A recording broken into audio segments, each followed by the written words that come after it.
Today I would like to share with you guys my experience with my very first investment property. It has been quite the eventful 3 years. There has been so many tears shed, so much anxiety, so many horror stories I cannot even begin to tell you. But I'm going to try to tell you today on this video. I'm going to try to keep it as short as I possibly can while also giving you as much information as I possibly can. So let's do it. Hi, my name is Ali Banks. I am a real estate agent with eXp Realty. Although I was not when I bought this property. So let me take you back. Here we go.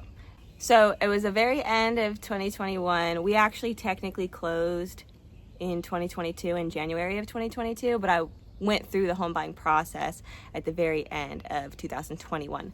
I was 22 years old, just turned 23 years old when I bought this house.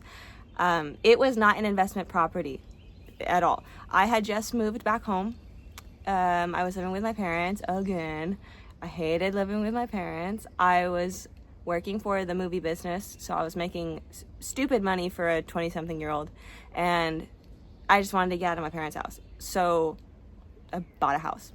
You don't actually need 20% down to purchase a property, which nobody told me that. Okay, so listen, like this entire experience, let's just get this out of the way, shall we? This entire experience was so tripping forward.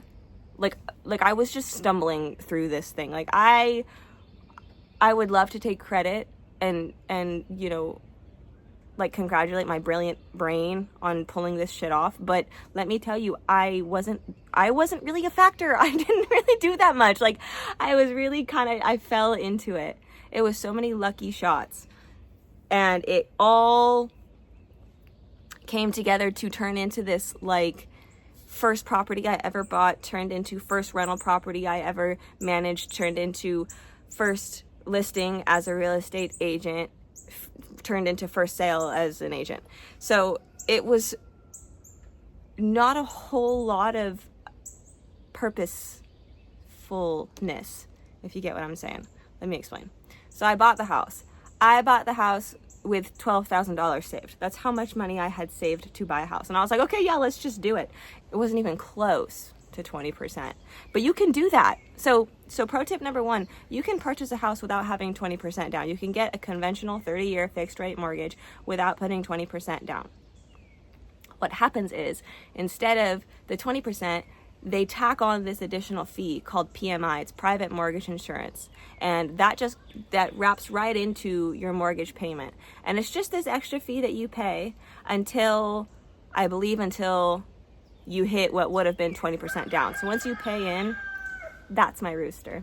So once you pay in 20%, that's when the PMI falls off. Or once you hit a certain amount paid towards the loan, the PMI falls off.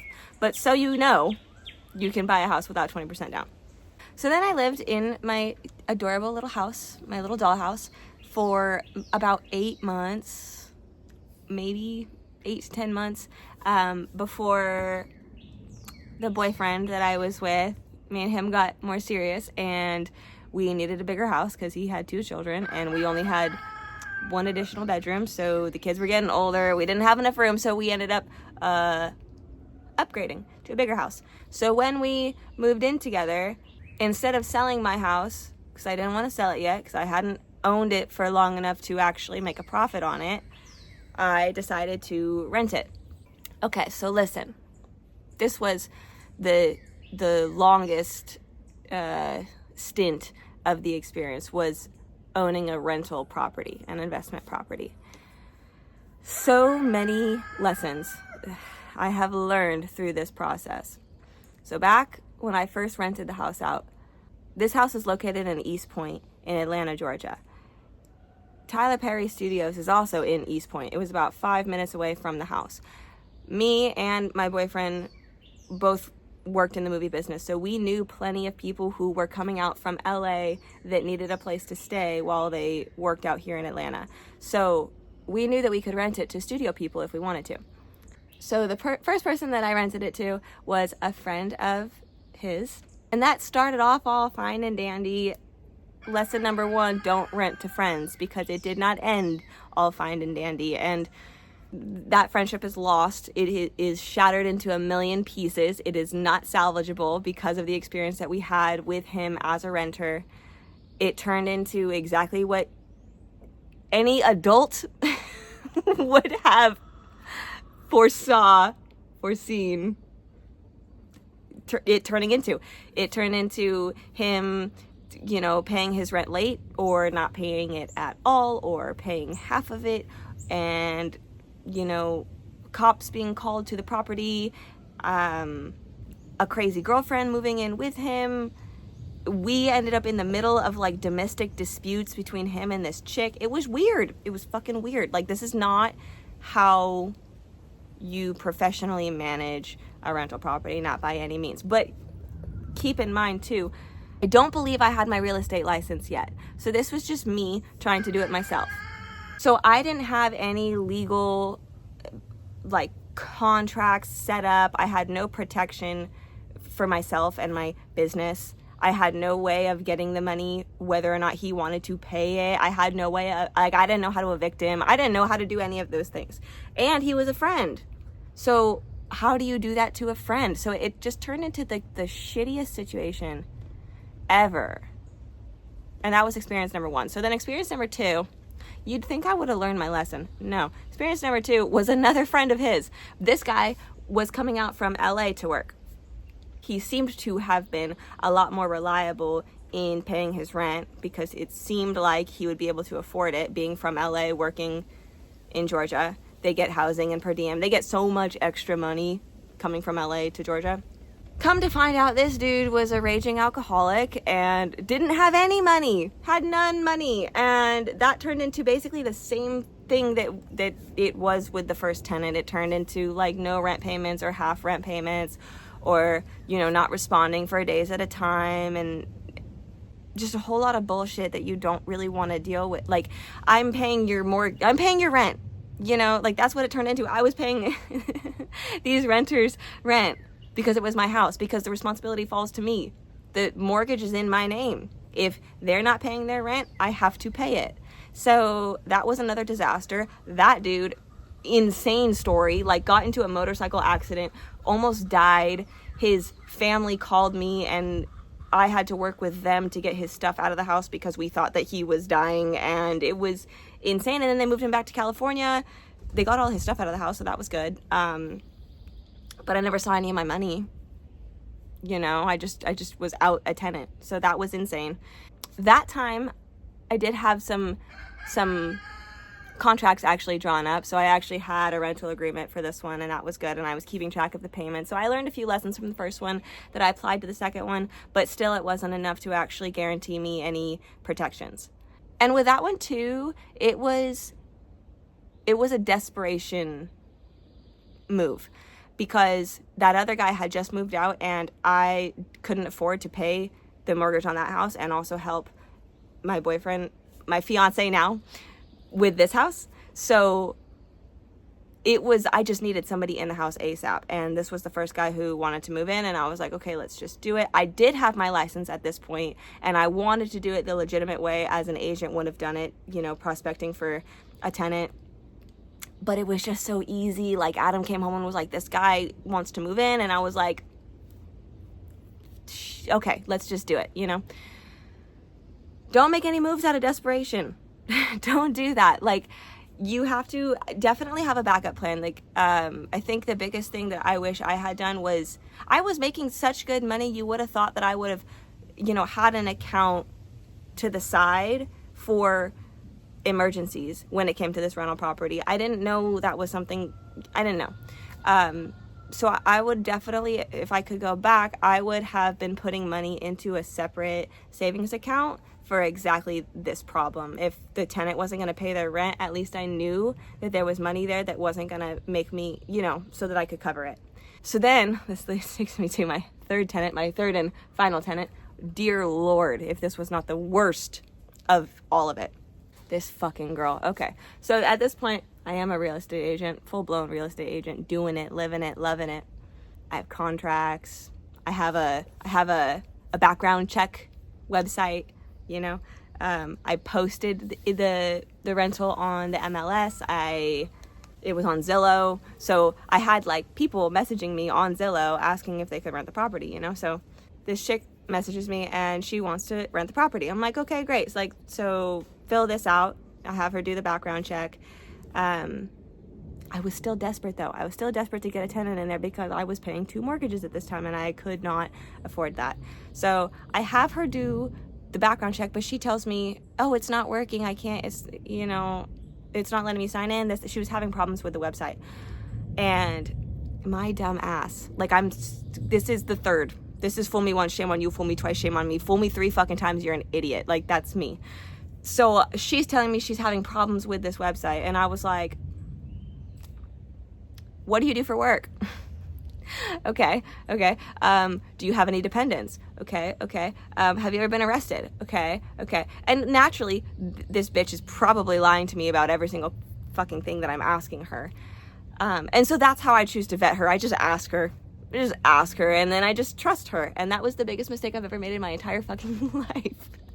Because turns out, later, I did do a background check on her. I found this website where you could just like do that.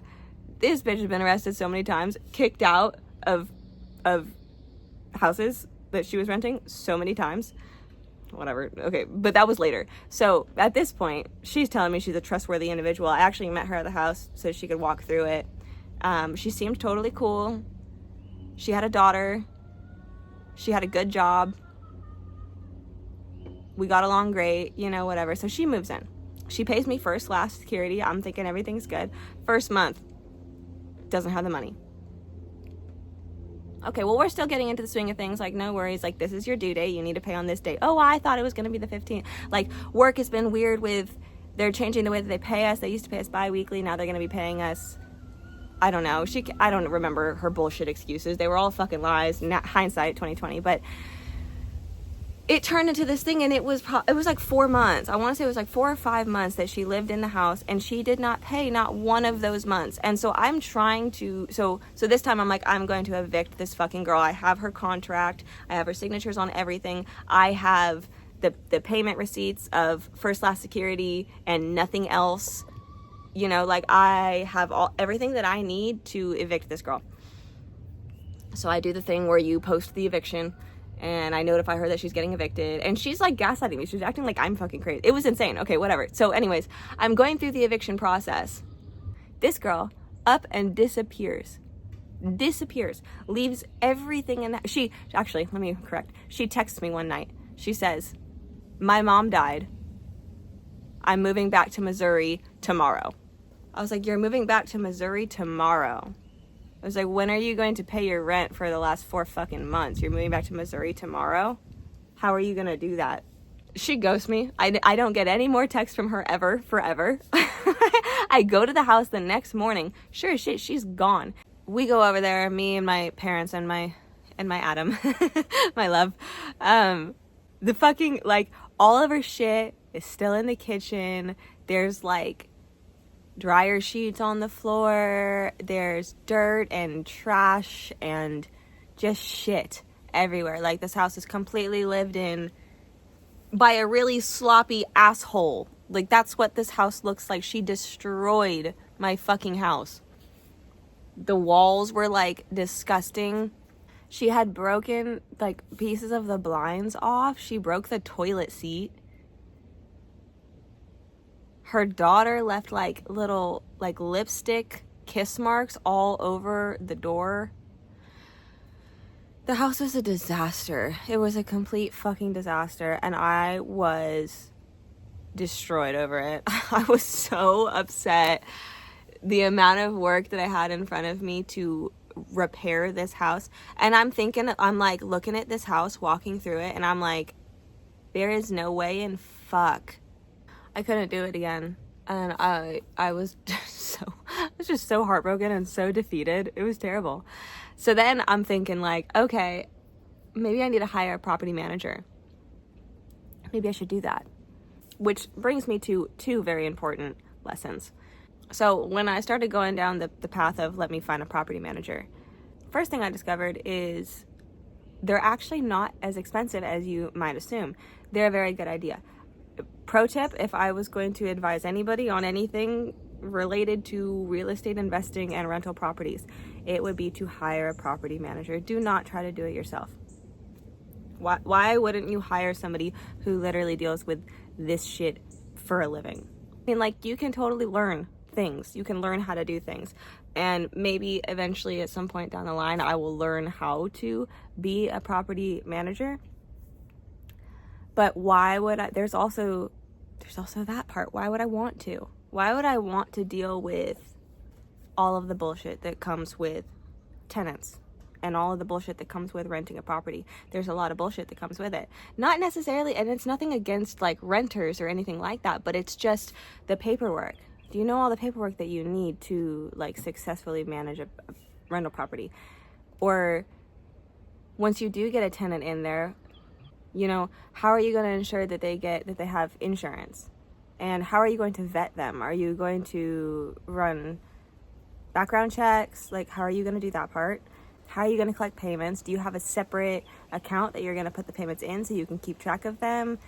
What are you going to do when it is time to evict them? Like, do you know the procedure for eviction? Do you know legally what you're allowed to do and when you're allowed to do it? When is it legal to call the police and have the police like physically remove these people from your property? There's a lot. And I'm not even really getting into all of the a lot, but I would just strongly recommend that you get a property manager to deal with all of the bullshit for you, because this is an investment for you. This is a business, you know? You delegate tasks in a business.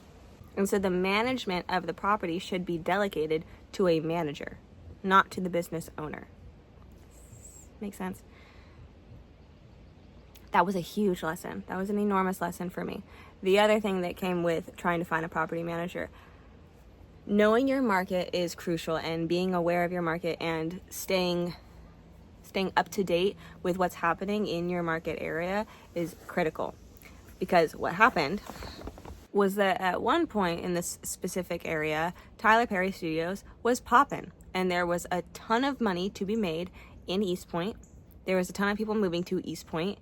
The job market was hot.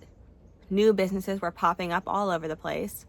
Flippers, house flippers, and investors were buying up all of the properties in the area because it was a lucrative place to be at the time. They were chasing the market down.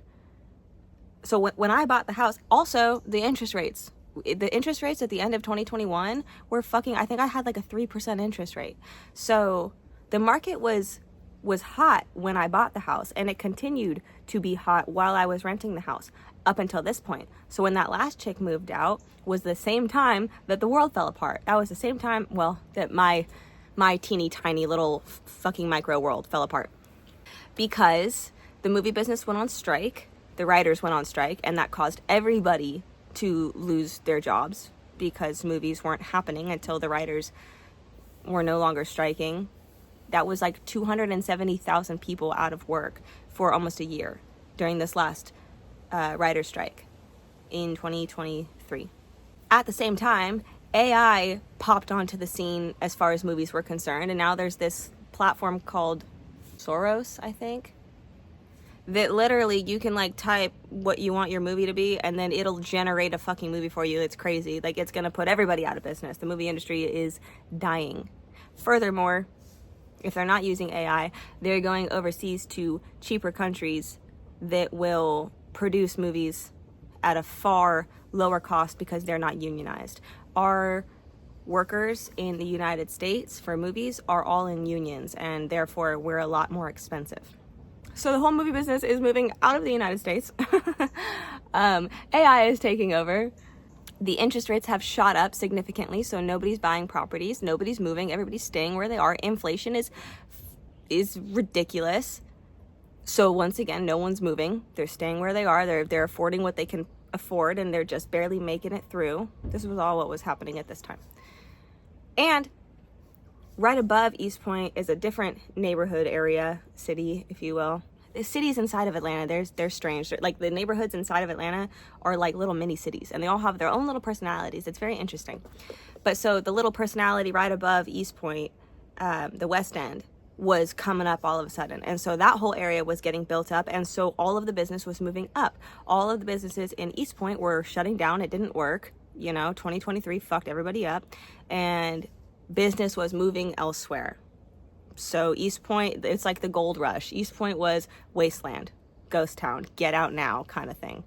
So I'm looking at this and I'm like, why am I going to rent my house out again? I'm going to hire a property manager. Oh, and so my rent rate. So when I did talk to a property manager, they told me I could only rent the property for like $1,300 a month. Like that was realistic. That was rental rates.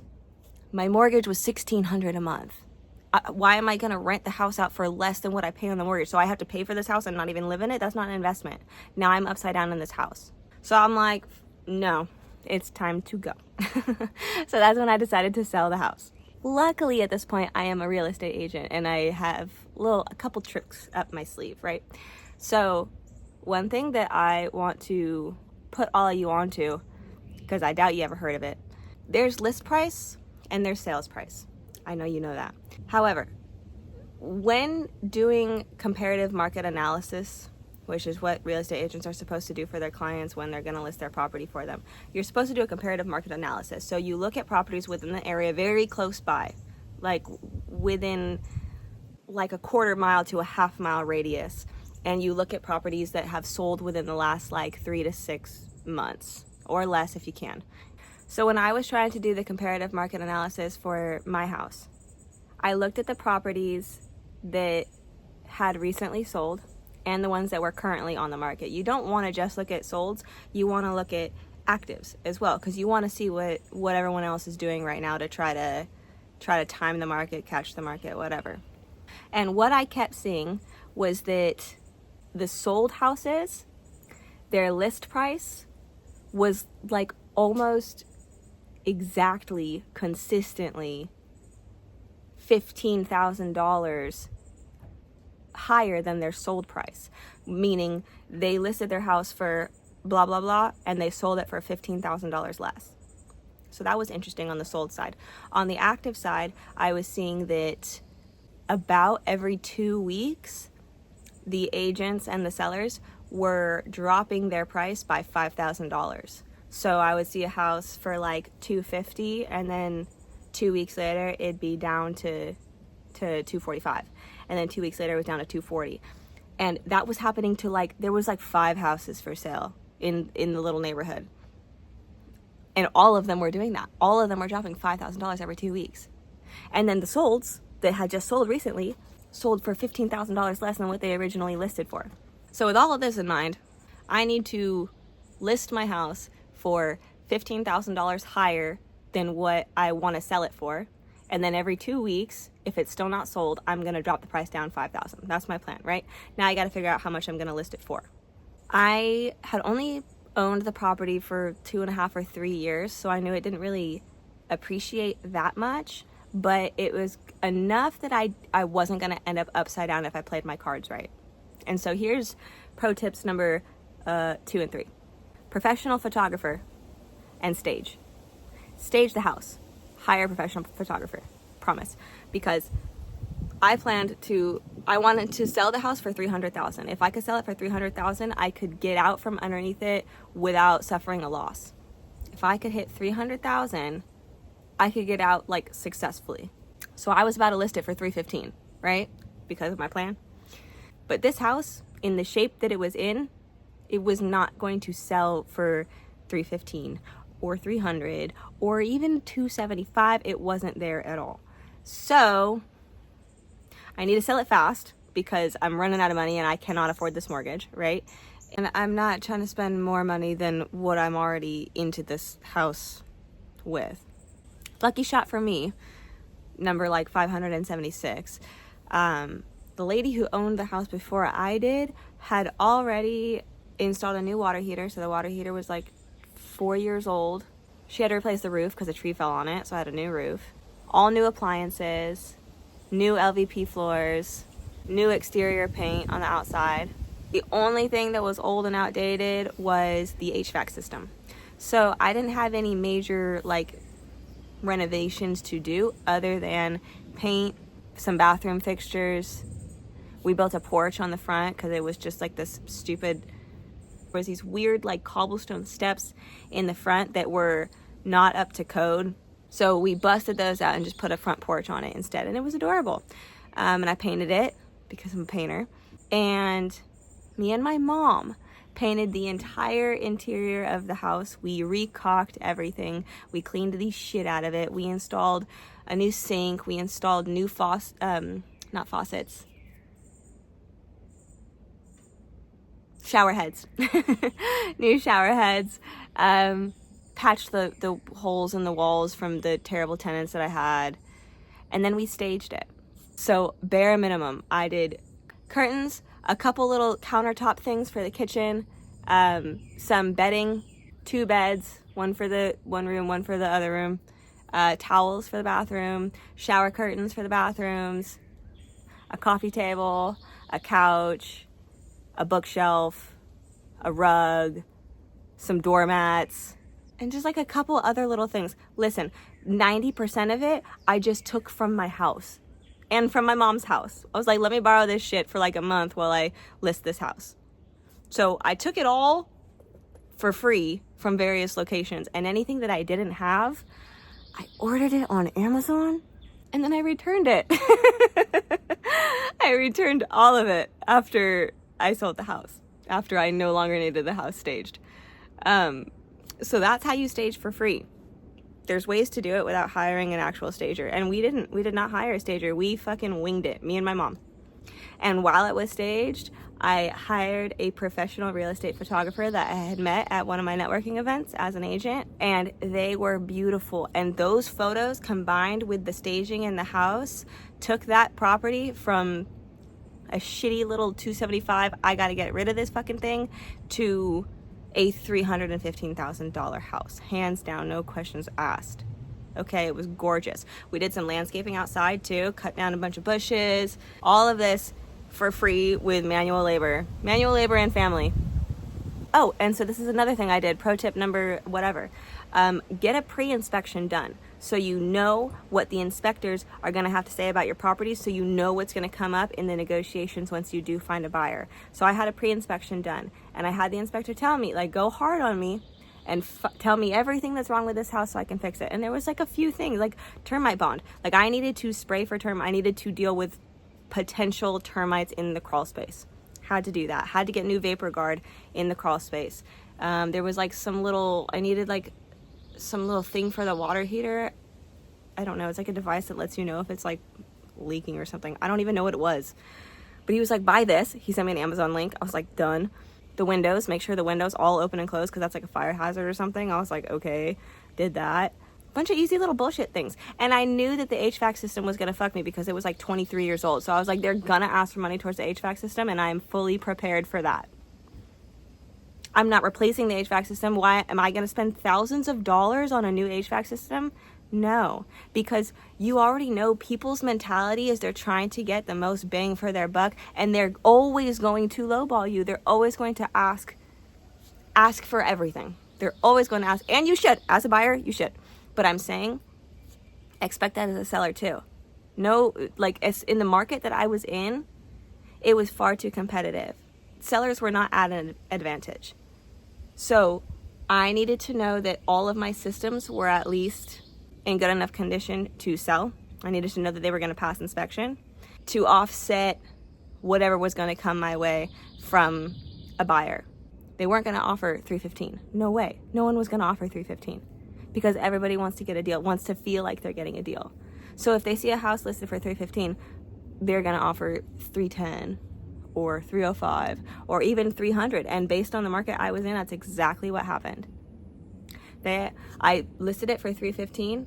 I came down to $310. 2 weeks later, somebody offered me $300,000 and asked for $5,000 towards a new HVAC system, and we were under contract, sold in 30 days.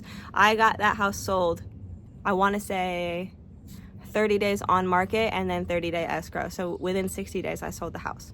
I am so relieved to be done with that.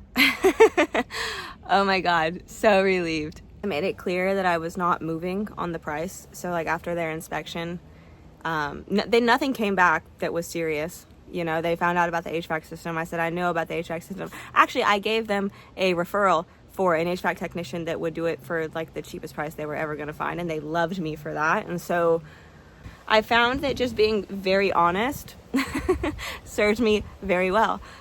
Letting them know everything ahead of time, like full disclosure, was really helpful in the process, because it just allowed them to, like, I have nothing to hide, you know, and it makes it easy to trust somebody when they're offering you all of the information up front. So sellers' property disclosures are huge, and make sure that you fill those out very detailed if ever you're going to be selling a house. But that's not what we're talking about today. We're talking about experiences with investment properties. So as far as investment properties are concerned, I get to call this a win because I came out making money and not losing money. I will certainly do it different next time. I don't think I will ever do, I don't know that I would ever do a long-term rental again. Unless I started with a property manager. It's hard to, it's made it hard to trust people. This experience has made it very hard to trust people. So maybe I just need a little bit of time. And then I could try a long-term rental again. I think short-term rentals would be better because you don't actually have to trust anybody, and you just go through more tenants, and they're short-term, and they can't really like screw up your house that bad. And you can also get a property manager for those and let them take care of it. So maybe like vacation rentals would be better for me. Or maybe I'll just stick with fix and flip, because I know construction and I have a lot of construction connections, and I can see myself being really successful with those, with just fixing and flipping and getting rid of them. And I don't have to trust anybody. I don't have to really deal with too many people. I don't know what I'm gonna do yet, but I know that I'm going into real estate investing. And if this is as bad as it gets, then I'm definitely in. Totally. I'm very grateful for the experience. As shitty as it was and as difficult as it was, I'm thankful that it wasn't easy. I'm thankful that it didn't give me an overinflated like confidence in my abilities. I'm glad that I am cautious, and I'm glad that I had to like learn stuff the hard way, you know? So yeah, so that was my experience. Thanks for watching. If you have any questions, or you want more details, or you're interested in buying an investment property or getting into investing, totally contact me. I think my information should probably be somewhere in reach. You can find me on social media. I exist on there, really only on Instagram and Facebook, if I'm being honest, but you can find me. I exist. And I would love to help you because I love this shit. So, thank you again for listening and for watching. I hope to hear from you soon.